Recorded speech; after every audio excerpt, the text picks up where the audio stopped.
যে নামাজ পড়লে ১২ বছর কোরআন পড়ার সোয়াব হয়, যে নামাজ পড়লে ৮৪ বছর মসজিদে বসে থাকার মতো সোয়াব হয়, যে নামাজ পড়লে সরাসরি জান্নাত নিশ্চিত হয়, যে নামাজ পড়লে আল্লাহ তাআলা বান্দার জিন্দেগির সব গুনাহ মাফ করে দেন, সে নামাজ আপনাকে শোনাচ্ছি।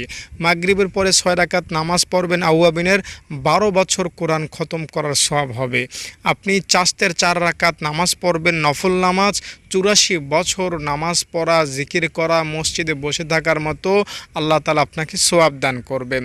৪ রাকাত সালাতুত তাসবিহ নামাজ যদি পড়তে পারেন, ছোট গুনাহ বড় গুনাহ, ইচ্ছাকৃত করা গুনাহ অনিচ্ছায় করা গুনাহ সব গুনাহ মাফ হবে। সগীরা কবিরা সহ যত প্রকার গুনাহ আপনি জীবনে করেছেন সব গুনাহ মাফ হয়ে যাবে। এছাড়াও তাহাজ্জুদ যদি পড়তে পারেন, সরাসরি জান্নাতে যেতে পারবেন, আল্লাহ তাআলাকে খুশি করে ফেলতে পারবেন। পারলে ইশরাকের নামাজটাও পড়ে নেবেন, কারণ ইশরাক পড়লে একটা হজের সোয়াব, একটা উমরা করার সোয়াব পাওয়া যায়। তাই নামাজকে ভালোবাসুন, নামাজ নিয়ে জীবন গড়ুন, নামাজ নিয়ে মরতে চেষ্টা করুন।